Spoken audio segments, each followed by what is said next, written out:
Hi, it's me, Julie from Julie Loves Paper, just popping in to share with you this beautiful mixed media art journal page we are making for Kaylin's crop. I'm just flipping through my art journal and just finding me an empty page. I'm going to start off by prepping it with some clear gesso. Now, I love gesso because it does tend to save the paper. I use a lot of wet products like paint and sprays and stuff, and gesso just kind of protects the paper so that the paper doesn't warp. I am letting it dry a little bit while I'm just getting some paints ready. I'm using kind of a dark blue, dark navy. I've got some maybe black going on, some light blue, a green, of course my favorite yellow ochre, and then a magenta or bright pink. And of course I use lots of white. All right, when you're mixing colors and you're wanting to blend color, I prefer to use white. If you use a dark color, of course, you'll probably get some kind of shade of mud, and I don't like mud that much. So I'm just going to go ahead and use white as my all over blending color, and you'll see what I mean here in just a minute. I'm kind of mixing every color with the white. I'm just using a little bit of black and white, and I'm just starting off by doing a gray color swatching all over, and then I'm going to start adding in some colors. And if you notice, I'm kind of doing a directional swiping, so some are going horizontal, some are going vertical. All right, I just like that. It's just easy for me with my brush and my wrist just to make those movements back and forth like that. And then I'm kind of going in with the white and just blending all the colors together. All right, add a little bit more black. You don't have to use the black if you don't want to. Just use whatever you have handy. And you can see I've just kind of softened all the edges of those stripes and held them blend into a background. You see now I've added this very bright magenta to my very neutral, subtle background. And I'm just going to continue working with some of the white paint and gray paint and just blend them in and help them to just become part of the background. I'm just adding a little bit of paint to the side. I know I'm going to put my image on that side, so I'm not spending a whole lot of time there. Just going with a little white and just kind of covering up some of those bright colors. Here is my image I'm using. She's just a lady I found on the internet. This is a Frida Kahlo inspired piece. And you can see I'm not really taking my time going around and cutting her out, all right? Because I'm going to paint up to the edge and I'm going to cover up any rough edges anyway. All right, I did speed up this recording, so please feel free to pause and rewind or fast forward as much as you need.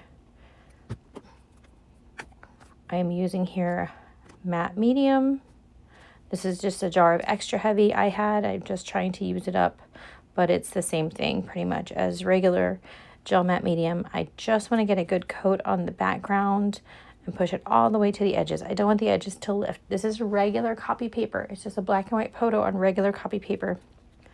So as long as I get glue all the way to the edges and press it down, it should be fine.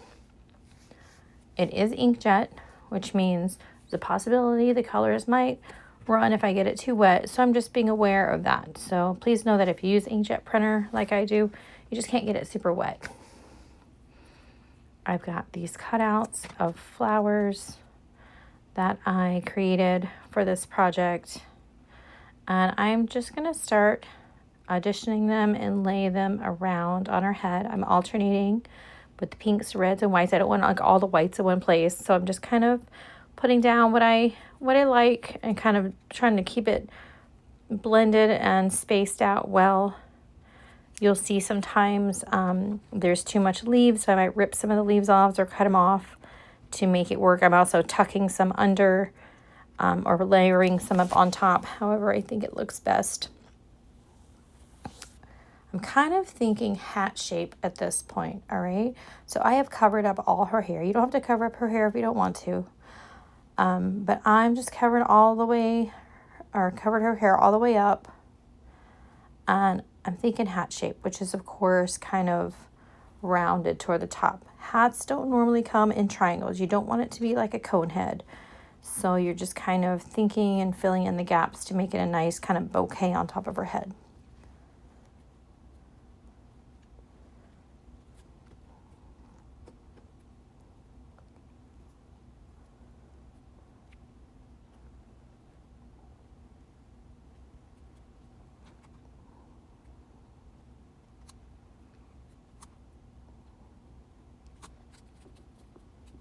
If I have a flat edge, of course, I don't want that to be out. There's not many flat edges in nature, so I tuck that flat edge underneath the other flowers, and you don't even know it's there. Just making sure I've got most of the edges pushed down really well. And you can see I just kind of made a beautiful shape that's kind of symmetrical up on top of her head. You can see this cute little bird here. If you like dimension, adding the bird, adding some dimension to the back of the bird to make him pop up a little bit is a great way to add a little bit of depth to this piece. I'm just using some cardboard here. I just glued him to some cardboard. I'm going to cut him out. If you don't like things to be chunky or thick in your art journal, please skip this step. All right, but either way, you should probably just ink the edges. It'll help him stand out from the flowers and give him a little border. How cute is he? And then, of course, we are going to give him a little crown. He's like a bird prince. And I've got these great stamps from Spellbinders. And they've got the cutest little crown. I'm just stamping it, trying it out on some white paper and on some cardstock. I am using an archival ink here, so it's a permanent black ink. I want it to be dark. I want it to be a good impression. So I'm just taking my time and making a good impression here with the dark ink. And then, of course, I'm going to cut it out. Once again, if you don't like your book to be chunky, skip the cardboard step and stamp it straight or print out a crown straight onto regular paper.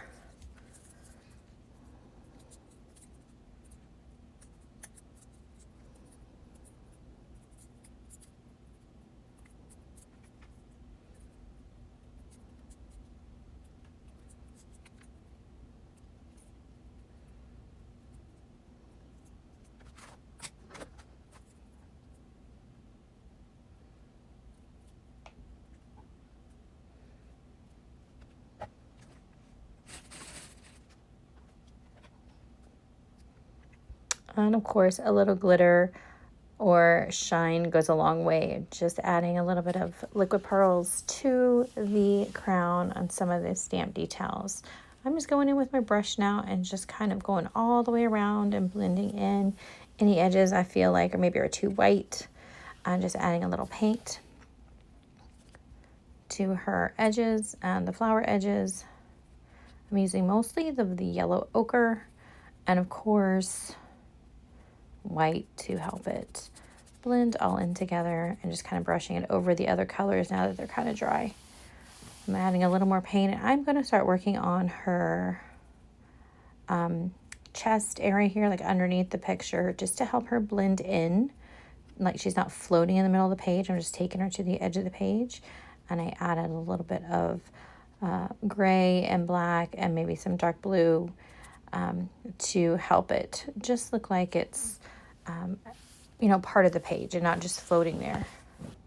We are going to start with some stencils now. I'm going to use a couple of different stencils, and I am just using some distress ink and a distress tool to just smush some color around. I've let my paint dry so that I don't get my tool dirty, because if you get paint inside the ink pad or the tool, they'll clog up and you won't be able to use them very well. If you're using stencils with words, please make sure it's directional. I can't tell you how upset I would be if I put this on and the words were backwards. All right, so just pay attention to that.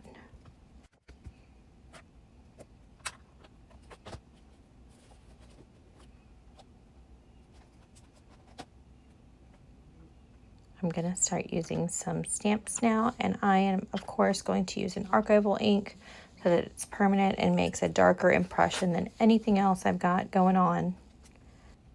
I'm using an old ink pad for this. If you're using something that's super juicy, you might